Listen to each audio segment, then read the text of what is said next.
Curve monitor ছাড়া নিজেকে কি গেমার বলে মনে হয়? আমাদের মধ্যে অনেকেই আছেন যারা এই ধরনের ধারণা মনের মধ্যে রেখে থাকেন এবং একটা কার্ভ মনিটর কেনার ইচ্ছা অনেক আগে থেকে মনের মধ্যে লালন পালন করে থাকেন, কিন্তু বাজেটে আসলে প্রপার কার্ভ মনিটর দেখা যায় না, দেখলেও মার্কেটে খুব একটা স্টকেও থাকে না। সেই হিসাবে বলা যেতে পারে আমাদের কাছে স্টুডিওতে আজকে যে মনিটরটা রয়েছে কার্ভ মনিটর হিসাবে এটা একটা পারফেক্ট ডিল বলা চলে। অনেক ক্ষেত্রে এটা একটা পারফেক্ট ডিল, কারণ আজকে স্টুডিওতে যে মনিটরটা রয়েছে সেটা হচ্ছে একটা 280 হার্জের কার্ভ ভিএ গেমিং মনিটর এবং এটা যে প্রাইস রেঞ্জে আসছে সেটা বলতে গেলে একটা আনবিটেবল প্রাইস। 31,500 টাকায় এই মনিটরটা 280 হার্জের সাথে আসছে, যেটা কিনা একটা আনবিটেবল প্রাইস। সেটা নিয়ে আরো বিস্তারিত কথাবার্তা বলা হবে।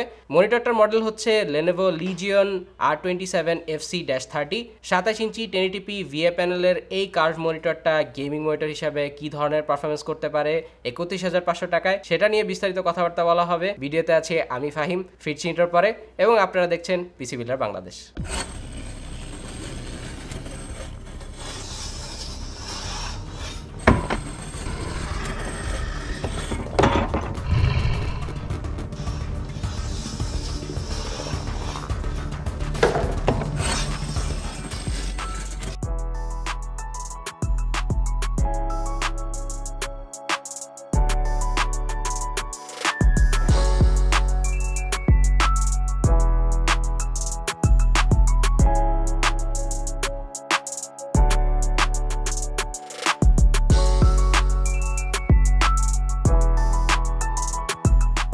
Lenovo Legion এর এই মনিটরটা যে প্রাইস ব্র্যাকেটে আসে 280 হার্জ নিয়ে, এই প্রাইস ব্র্যাকেটে আসলে কোনো রকম আইপিএস প্যানেলও নাই, স্পেশালি 31,500 টাকা বা এর আশেপাশে প্রাইসে। বলতে গেলে এই প্রাইস ব্র্যাকেটে তারা ফাঁকা মাঠে গোল দিচ্ছে বলা চলে। এবং অন্যান্য ব্র্যান্ডের 280 হার্জ বলতে গেলে আসুসের একটি 280 হার্জ মনিটর রয়েছে, যেটা কিনা 27 ইঞ্চের 280 হার্জের VA panel gaming curve monitor, যার দাম প্রায় 48,000 টাকা। সো বলতে গেলে অনেক কম প্রাইসে Lenovo এই মনিটরটা অফার করছে এবং এর কম্পিটিটর বলতে গেলে তেমন একটা নাই। তবে কিছু কম্পিটিটর রয়েছে যারা কার্ভ মনিটরও দিচ্ছে প্লাস এর থেকে কম রিফ্রেশ রেট অফার করতেছে। সো কম্পিউটার লিস্টে আর কি রয়েছে সেটা দেখে নেওয়া যাক। Gigabyte GS27FC, যেটা কিনা 27 ইঞ্চের ফুল এইচডি 180 হার্জের কার্ভ গেমিং মনিটর, যার দাম 26,500 টাকা। এবং এরপরে দ্বিতীয়ত রয়েছে Valutop Z32 VFR 200, যেটা কিনা একটা 31.5 ইঞ্চের 200 hertz full HD VA gaming monitor, যার দাম 33,000 টাকা। সো বলতে গেলে 27 ইঞ্চ ফর্ম ফ্যাক্টরে আপাতত গিগাবাইটেরই মনিটরটা রয়েছে, আর ভ্যালুটপে যে মনিটরটা রয়েছে সেটা প্রায় 32 ইঞ্চি বা 31.5 ইঞ্চের গেমিং মনিটর, যেটা কিনা 200 হার্জ অফার করছে।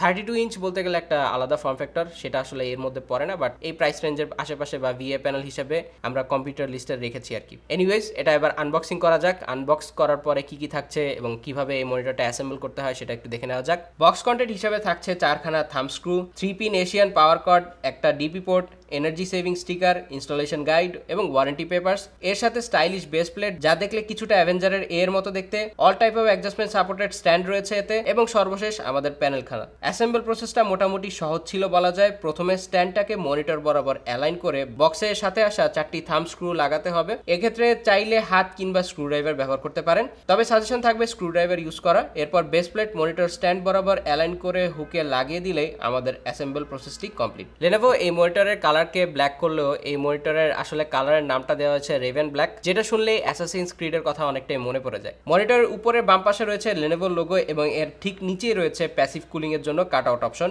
মনিটরের মাঝামাঝি অংশে দেওয়া রয়েছে 100x100 মিলিমিটার ভেসা মাউন্ট, আর কানেকশন পয়েন্টে ডান পাশে খোদাই করা আছে লিজিয়ন লোগোটি। মনিটরের বাম দিকে নিচে রয়েছে ওএসডি জয়স্টিকের জন্য বাটন অপশন, এবং আইও পোর্টস হিসেবে থাকছে দুইটি HDMI 2.1, একটি ডিসপ্লে পোর্ট 1.4, একটি 3.5 মিলিমিটার ইয়ারফোন জ্যাক। ডান দিকে রয়েছে কেনসিংটন লক, আর তার ঠিক নিচেই দুই দিকে রয়েছে দুইটি কাট আউট অডিও আউটপুটের জন্য। স্ট্যান্ডটি প্লাস্টিকের তৈরি, যার সামনে রয়েছে হানিকম টাইপের ডিজাইন। নিচের দিকে রয়েছে ব্লু কালারের কাট আউট, যা কেবল ম্যানেজমেন্টের জন্য। বেস প্লেটের লেফট এবং রাইট সাইড মেটালের তৈরি, বাট মিডিল বরাবর যে বারটা রয়েছে সেটা প্লাস্টিকের, যার ডান দিকে এক কোনায় Lenovo লেখা। অ্যাডজাস্টমেন্ট ফিচার হিসেবে রয়েছে টিল্ট অপশন -5 থেকে +23 ডিগ্রি পর্যন্ত, পিভট অপশন -90 থেকে +90 ডিগ্রি পর্যন্ত, সুইভেল অপশন -30 থেকে +30 পর্যন্ত, এবং হাইট অ্যাডজাস্টমেন্ট 0 থেকে 135 মিলিমিটার। এবার মনিটরের সামনের দিকে আসা যাক। মনিটরের যে অ্যাকচুয়াল ডিসপ্লে এবং সামনের দিক থেকে মনিটরটা কেমন লাগে সেটা নিয়ে কিছু কথাবার্তা বলা যাক। মনিটরের বেজেলের ঠিক বামে লিজিয়ন লেখা এবং ডান দিকে একটি ইন্ডিকেটর লাইট রয়েছে। এই মনিটরটি 3 দিক থেকে প্রাইস অনুযায়ী অ্যাভারেজ থেকে কিছুটা বেশি বেজেল ছিল বলা চলে। Lenovoর এই মডেলটা এর ডিসপ্লে 27 ইঞ্চ ফুল এইচডি 280 হার্জের একটি VAW LED anti glare curve monitor, যার কার্ভেচার হচ্ছে 1500R। Lenovo Legion R27FC-30 মনিটরের প্যানেল মডেল SG2701B01, যার ম্যানুফ্যাকচার CSOT বা China star opto electronics technology হলো চীনের শেনজেনে অবস্থিত একটি প্রতিষ্ঠান, যার মাদার কোম্পানি হচ্ছে TCL corporation. So TCL company বলতে গেলে একটা বড় কোম্পানি, স্পেশালি ডিসপ্লের ক্ষেত্রে TCL এর অনেক বড় বড় প্রজেক্ট রয়েছে, তারই একটি ছোট অংশ হচ্ছে যে CSOT। সো স্যামসাং LG এর বাইরেও CSOTও একটা যথেষ্ট বড় কোম্পানি প্যানেল ম্যানুফ্যাকচারিং এর ক্ষেত্রে। যদিও গেমিং মনিটর বা এই ধরনের মনিটরে CSOTর খুব একটা প্রোডাক্ট আমরা দেখতে পাই না বা প্যানেলস খুব একটা দেখা যায় না, বাট এরকম একটা কোম্পানির আসলে এই ধরনের সেগমেন্টে আসা এটা একটা ভালো এবং কম্পিটিশনে একটা নতুন মাত্রা যোগ করেছে বলে আমরা মনে করি। এবং স্টুডিওতে আসা প্রিভিয়াসলি কিছু মনিটর ছিল যার প্যানেল ম্যানুফ্যাকচার ছিল CSOT। সো বাজেটে যে সকল মনিটরে মোটামুটি ভালো পরিমাণে স্পেক এবং ফিচার্স দেওয়া হয় সে সকল মনিটর মোস্টলি দেখা যায় যে CSOT থেকেই ম্যানুফ্যাকচার করা বা তাদের প্যানেল ম্যানুফ্যাকচারার CSOT। যাই হোক, এই প্যানেলটি 8-বিট প্যানেল, বাট এটি 6-বিট প্লাস FRC সমন্বয়ে বানানো। মনিটরটি ম্যাক্সিমাম 24-বিট কালার প্রডিউস করতে পারে। এর পিক্সেল পিচ 0.311 বাই 0.311 মিলিমিটার এবং এর PPI ছিল 81 PPI। টোটাল ডিসপ্লে এরিয়া হচ্ছে 89.7%, aspect ratio 16:9, static contrast ratio typical 3000:1, dynamic contrast ratio 30 মিলিয়ন:1 এবং মনিটরটি হরিজন্টাল এবং ভার্টিক্যাল ভিউইং অ্যাঙ্গেল হচ্ছে 178 ডিগ্রিজ। এর টিপিক্যাল ব্রাইটনেস দাবি করা হচ্ছে 350 নিটস, যার সাথে থাকছে HDR10 সাপোর্ট এবং এতে মিনিমাম রেসপন্স টাইম দাবি করা হচ্ছে 1 মিলিসেকেন্ড, অ্যাভারেজ রেসপন্স টাইম দাবি করা হচ্ছে 4 মিলিসেকেন্ড এবং ম্যাক্সিমাম রেসপন্স টাইম এতে দাবি করা হচ্ছে 6 মিলিসেকেন্ড এবং 0.5 মিলিসেকেন্ড ওভারঅল রেসপন্স টাইম দাবি করা হচ্ছে MPRT-এর হিসাবে। Lenovo ক্লেম করছে এতে 99% sRGB এবং 90% DCI-P3 সাপোর্ট, যদিও এই ধরনের ক্লেম অনেক মনিটর ব্র্যান্ডই করে থাকে। সো এই VA প্যানেলের মনিটর কি ধরনের কালার দেখাতে পারে সেটা আমরা কালার টেস্টিং পার্টেই জানতে পারবো, সে ব্যাপারে বিস্তারিত পরে কথা হবে। এছাড়াও ম্যাক্সিমাম ব্র্যান্ড আসলে রেসপন্স টাইম একদম একটা মিনিমাম লেভেলের, যেটা কম আসে সেটাই দাবি করে থাকে। এক্ষেত্রে Lenovo একটু অনেস্টির পরিচয় দিয়েছে বলা চলে, তারা ম্যাক্সিমাম, মিনিমাম এবং অ্যাভারেজ এই ধরনের তিনটা রেসপন্স টাইমই তারা দাবি করেছে। যদিও তাদের MPRT-এর যে রেসপন্স টাইমটা তারা দাবি করছে সেটা একটু আনরিয়ালিস্টিকই মনে হচ্ছে আমাদের কাছে, বাট তারপরও তারা অ্যাভারেজ যেই রেসপন্স টাইম বা ম্যাক্সিমাম যে রেসপন্স টাইমটা দাবি করেছে সেটা আসলে সব ব্র্যান্ডেরই প্র্যাকটিস করা উচিত। এছাড়া স্পেশাল ফিচার্স হিসেবে থাকছে 3 side near edgeless design, adaptive sync technology, AMD FreeSync Premium Pro, flicker free technology, Lenovo Artery যেটা কিনা Lenovoর একটি software, natural low blue light এবং NVIDIA G-Sync কম্প্যাটিবল সুবিধা থাকছে এতে। মনিটরটার ভার্টিক্যাল ফ্রিকোয়েন্সি 48 হার্জ থেকে শুরু করে 280 হার্জ পর্যন্ত হতে পারে। ডিফল্ট অবস্থায় এই মনিটরটা যখন কানেক্ট করবেন তখন এটা 240 হার্জে চলবে, তবে এটাকে 280 হার্জে নিতে হলে এটাকে OSD সেটিংস থেকে ওভারক্লক সেটিংসটা অন করে নিতে হবে, যাতে করে এটা 280 হার্জে ইজিলি টুইক করা সম্ভব হয়। এবং এর সাথে এই 280 হার্জটা অ্যাচিভ করতে হলে বক্সের সাথে আসা যে ডিপি কেবলটা রয়েছে সেটা দিয়ে অবশ্যই মনিটরটা কানেক্ট করতে হবে। এই মনিটরের সার্টিফিকেশনের কথা বলতে গেলে এখানে রয়েছে আইসেফ ডিসপ্লে সার্টিফিকেশন 2.0, আরও HS, TUV Rheinland eye comfort 2.0, TUV low blue light এবং উইন্ডোজ সার্টিফিকেশন। এই মনিটরের যে অন্যান্য সার্টিফিকেশন রয়েছে সেগুলো নিয়ে কম বেশি অন্যান্য রিভিউতে আমরা কথাবার্তা বললেও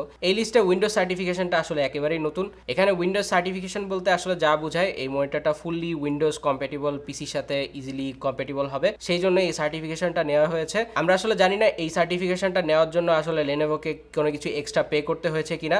যদি কিছু এক্সট্রা পে করতে হয় তাহলে অবশ্যই এটা একটা আননেসেসারি খরচ বলা চলে, কারণ মোস্ট অফ দ্য মনিটরসই আসলে উইন্ডোজ বেস পিসিতে ইউজ করা হয় এবং এই ক্ষেত্রে আলাদা কোনো সার্টিফিকেশনের তেমন একটা দরকার পড়ে না। এই মনিটরটা এনার্জি সেভিং স্টিকার বা সার্টিফিকেশনের সাথে আসে এবং এই সার্টিফিকেশনের মেজারমেন্টে এটি লেভেলের এনার্জি সেভিং করে থাকে। মনিটরটার maximum power consumption 47 watt, average power consumption 24 watt এবং স্লিপ মোডে 0.5 ওয়াট এবং পাওয়ার অফ মোডে 0.3 ওয়াটের মতো ছিল। মনিটরের এনার্জি সেভিং স্টিকারই দেওয়া রয়েছে। এই মনিটরটা যদি আপনি দিনে 1 ঘন্টা করে 365 দিন চালান, ফুল 1 বছর যদি চালান, তাহলে আপনার পুরো 1 বছরে পাওয়ার কনজাম্পশন হবে 73.2 kilowatt hour. So gaming monitor হিসেবে এটা আসলে খুবই হেভিলি পাওয়ার কনজিউম করছে সেটা আসলে বলা যাচ্ছে না, মোটামুটি অ্যাভারেজ লেভেলের একটা পাওয়ার কনজাম্পশন করছে, বাট বিদ্যুৎ বিল আসলে কেমন আসবে এটা ডিপেন্ড করে আপনার ইউসেজের উপরে। Lenovo Legion R27FC-30 এই মনিটরে 3 ওয়াটের 2টি স্টেরিও স্পিকার্স দেওয়া রয়েছে।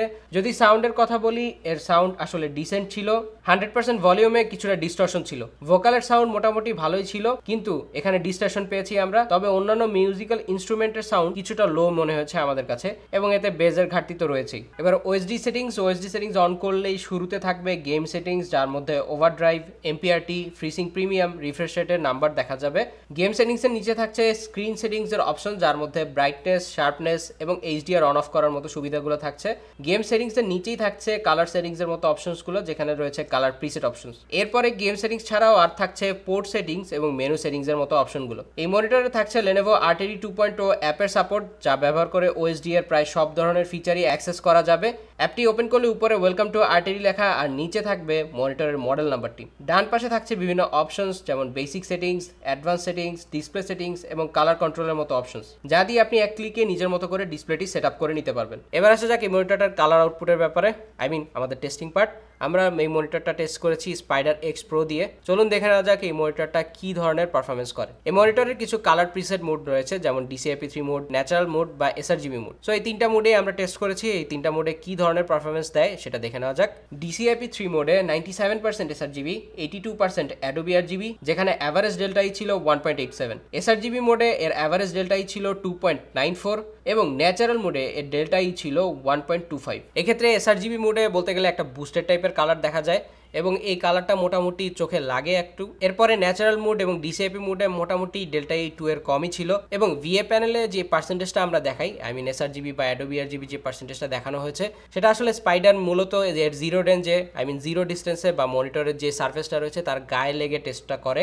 এখানে আসলে ভিউইং অ্যাঙ্গেলের কোনো ডিস্টেন্স বা ভিউইং অ্যাঙ্গেলের কোনো পরিবর্তনের পরে যে কালার শিফটটা হয় সে ব্যাপারে আসলে কিছু দেখা যায় না, বা স্পাইডার এই ব্যাপারটা কখনোই বুঝতে পারে না। সো এই ক্ষেত্রে স্পাইডার যে টেস্টটা করেছে সেটা হচ্ছে ইন্ডিভিজুয়াল পিক্সেলের RGB যে কালারটা, সেই কালারটার ওভারঅল আউটপুটের হিসাবটা করেছে। বাট রিয়েল লাইফে আমরা যখন একটা VA প্যানেল দেখবো, সেই VA প্যানেলটা আসলে কিছুটা ওয়াশড আউট আসে এবং যে ওভারঅল কালার এনজয়ের যে ব্যাপারটা সেটা একটু ডাল লাগে VA প্যানেলে। অ্যান্ড এই ক্ষেত্রে আসলে কিছু করারও নাই, কারণ মোস্টলি কার্ভ মনিটরগুলো আসলে VA প্যানেলই হয়ে থাকে। সো কার্ভ অপশন নিলে আপনার VA প্যানেলকেই চুজ করতে হবে, স্পেশালি এই বাজেট রেঞ্জে। কিছু কিছু হায়ার বাজেট রেঞ্জের মনিটর রয়েছে যেগুলো কিনা IPS কার্ভ মনিটর ইউজ করেছে। যাই হোক, সো বলতে গেলে এই ধরনের মনিটর আসলে এডিটর বা ডিজাইনারদের জন্য না, একেবারেই যারা গেমিং করতে চান তাদের জন্য এই ধরনের মনিটর ঠিকঠাক বলা চলে এবং এর যে কালার আউটপুট সেটাও মোটামুটি গেম এনজয় করার জন্য গুড এনাফ। এবার আসা যাক ব্রাইটনেস টেস্টে। ব্রাইটনেস টেস্টে আমরা মূলত লাক্স মিটার দিয়ে টেস্ট করেছি মনিটরের এজে বা সেন্টারে কি ধরনের ব্রাইটনেস ছিল। সেই রেজাল্টটা হচ্ছে ডান দিক থেকে 290 নিটস, নিচের দিক থেকে 300 নিটস, উপরের দিক থেকে 289 নিটস এবং বাম দিক থেকে 293 নিটস। Lenovo 350 নিটস ক্লেম করলেও আমরা অ্যাভারেজ নিটস কিছুটা কম পেয়েছি। সো Lenovo তাদের ক্লেমকৃত 350 নিটস থেকে যদি কম্পেয়ার করা হয়, আমরা অলমোস্ট 50 বা 60 নিটসের মতো কম পেয়েছি বলা চলে। এবার গেমিং মনিটরের মূল টেস্ট, ঘোস্টিং টেস্টটা। Lenovoর গেমিং মনিটরগুলোতে সাধারণত 5 ধরনের রেসপন্স টাইম সেটিংস দেখা যায়। OSD সেটিংস থেকেই সেটা টুইক করতে হয়। লেভেল 1, 2, 3, 4 এবং অফ করার মতো একটা সেটিংস থাকে এবং এই সেটিংসের উপরে ভিত্তি করে যে ওভারঅল ঘোস্টিং বা ভিজুয়াল বা মোশন সেটা দেখা যায় আর কি। সো এবার ঘোস্টিং টেস্টে কিছু কথাবার্তা বলা যাক, কেমন ছিল ডিফারেন্ট লেভেলে ডিফারেন্ট টাইপের ghosting performance. Response time of থেকে লেভেল 4 এ জাম্প করলে তেমন একটা হিউজ ডিফারেন্স আসলে নোটিসেবল মনে হয় না। লেভেল 1 এ রেখে আমরা লো লাইট কন্ডিশনে ঘোস্টিং এবং ট্রেইল নোটিসেবল পেয়েছি। মিড লাইট কন্ডিশনে ট্রেইল ভালোই নোটিসেবল ছিল, তবে লাইটিং কন্ডিশন নিচের রোডতে ঘোস্টিং এবং ট্রেইলের পরিমাণ অনেকাংশেই কম থাকে। লেভেল 4 এ রেখে লো লাইট কন্ডিশনে লেভেল 1 এর মতো অলমোস্ট সিমিলার ঘোস্টিংই দেখা যায়, বাট মিড লাইট কন্ডিশনে ট্রেইলের পরিমাণ প্রায় 5 থেকে 7% মতো বেড়ে যায়। তবে লাইট কন্ডিশনে এর ইনভার্স ঘোস্টিংটা ভালোই নোটিসেবল হয়। লেভেল 1 থেকে লেভেল 4 এ আসলে কম্পেয়ার করলে তেমন একটা আহামরি ডিফারেন্স ছিল না, তবে আপনি যদি একদম লোয়েস্ট রেসপন্স টাইম অ্যাচিভ করতে চান সেই ক্ষেত্রে লেভেল 4 এ রাখতে পারেন, সেই ক্ষেত্রে কিছুটা ঘোস্টিং আপনার হয়তো বা চোখে পড়তে পারে, বাট লেভেল 1 এর কম্পারিজনে লেভেল 4 তেমন একটা হিউজ ডিফারেন্স দেখায় না। এবার আসে যাক গ্লো বা ব্লিড প্রসঙ্গে। এই ধরনের বাজেট মনিটরে গ্লো বা ব্লিড থাকা খুবই স্বাভাবিক প্রসেস। তো দেখে নেওয়া যাক এই মনিটরে কি ধরনের গ্লো বা ব্লিড রয়েছে। যেহেতু VA প্যানেল আবার মোটামুটি টাইট বাজেটে, সো এইখানে ব্লিড বা গ্লো থাকাটা স্বাভাবিক। Lenovo Legion R27 FC এই মনিটরে মোটামুটি ভালো রকমের ব্লিড ছিল। মনিটরের 4 কোণে ইন্ডিকেটর লাইটের বরাবর উপরে ব্লিডের দেখা পেয়েছি আমরা এবং কিছু জায়গায় গ্লো এর উপস্থিতি ছিল। এবার আসা যাক এই মনিটরটা প্রোজ এন্ড কনস এর ব্যাপারে। টেস্টিং পার্ট তো শেষ। প্রোজ এন্ড কনস এর মধ্যে প্রথমেই মেনশন করা যাক এর ভালো দিকগুলো। প্রথমে মেনশন করতে হয় যে প্রাইস পার রেশিওতে এটি 280 হার্জ অফার করছে। এই প্রাইসে 280 হার্জ খুব একটা দেখা যায় না, দেখা যায় না বলতে গেলে IPS প্যানেলেও নাই, VA তেও নাই। সো এটা বলতে গেলে একটা আনবিটেবল প্রাইসে তারা 280 হার্জ অফার করতেছে। সো যারা 280 হার্জের স্বাদ দিতে চান তাদের জন্য এটা হতে পারে একটা ভালো অপশন। এরপরে আসছে এটা একটা কার্ভ মনিটর। কার্ভ মনিটরের সাথে সাথে অবশ্যই এটা VA panel. Curve monitor mostly VA প্যানেলের হয়, যেটা আগেই বলেছি। সো কার্ভ মনিটর হওয়াতে মোটামুটি একটা ইমার্সিভ গেমিং এক্সপিরিয়েন্স পাবেন। সো মনিটর কেনার যাদের মেইন টার্গেটই গেমিং করা এবং একটা ইমার্সিভ এক্সপিরিয়েন্স নেওয়া, তাদের জন্য এই মনিটরটা হতে পারে একটা ভালো অপশন। অলসো এটা ভিএ প্যানেল হওয়াতে এর কন্ট্রাস্ট রেশিও 3000:1। সো বলতে গেলে আপনি ডিপার ব্ল্যাক দেখতে পাবেন, যেটা কিনা আইপিএসে অ্যাচিভ করা অনেকটাই কঠিন। সো ভিএ প্যানেল হওয়াতে এর ডিপ ব্ল্যাক প্রোডাকশনের যে ব্যাপারটা, সেটা বলতে গেলে অনেকটা ইমপ্রেসিভ। সো আপনি ডার্কার ইমেজ বা ডার্কার টাইপের এনভায়রনমেন্টগুলো খুব ভালো মতো এনজয় করতে পারবেন। এছাড়াও এতে রয়েছে AMD FreeSync প্রিমিয়াম, যেটা যথেষ্ট ভালো একটা ফিচার। স্পেশালি AMD FreeSync সিরিজের মধ্যে AMD FreeSync প্রিমিয়াম বলতে গেলে একটা টপ টিয়ার লেভেলের ফিচার। সো এটা একটা প্লাস। এবার আসা যাক এর নেগেটিভ সাইডগুলো, আই মিন কনজে। প্রথমে মেনশন করতে হবে এর যে false marketing. I mean Lenovo এই মনিটরটার মার্কেটিং এর সময় মেনশন করেছে এটা 3 সাইড বেজেললেস টাইপের ডিজাইন, যদিও আমরা যে বেজেলটা দেখতে পেয়েছি তার টিপিক্যাল বেজেল থেকে একটু বেশি বড় মনে হয়েছে আমাদের কাছে, সামান্য বড়, অত বেশি বড় না। সো এটা একটা মাইনাস পয়েন্ট বলতে গেলে। এই ধরনের ফলস মার্কেটিং করাটা বা এই ধরনের প্র্যাকটিস করাটা আসলে একটা ভালো সাজেশন না। আই গেস তারা ইমপ্রুভ করবে এই ক্ষেত্রে। সেকেন্ড যে ডাউন সাইডটা মেনশন করতে হয় সেটা হচ্ছে এর ওভারঅল ডিজাইন। আই মিন এই ডিজাইনটা গেমারিশ টাইপের হলেও একটু ব্লুইশ টাইপের ডিজাইন দেওয়া রয়েছে। এখানে হয়তোবা Lenovo তাদের ব্র্যান্ড কালারটা ইউজ করতে চেয়েছে, যেটা হয়তোবা অনেকের সেটআপে খুব একটা ফিটিং নাও হইতে পারে। স্পেশালি ব্লু কালারটা সামনের দিক থেকেও কিছুটা ভিজিবল, পিছন দিক থেকে মোটামুটি ভিজিবল আর কি। সো কিছু কিছু ব্লু টাইপের অ্যাকসেন্টেতে দেখা যায়, যেটা হয়তো বা অনেকের সেটআপের সাথে নাও যেতে পারে। থার্ড পয়েন্ট হচ্ছে এর এসআরজিবি নিয়ে যে মার্কেটিং ব্যাপারটা, এখানেও আসলে একটা ব্যাড প্র্যাকটিস বলতে গেলে। তারা 99% এসআরজিবি মার্কেটিং করলেও ভিএ প্যানেলে আমরা পেয়েছি 97% এসআরজিবি, যেটা বলতে গেলে ডিসেন্টই বলা চলে। ভিএ প্যানেল আসলে খুব একটা এসআরজিবি এক্সপেক্ট করে লাভও নাই, বাট 97% বলতে গেলে একটা ডিসেন্ট ছিল এসআরজিবির হিসাবে।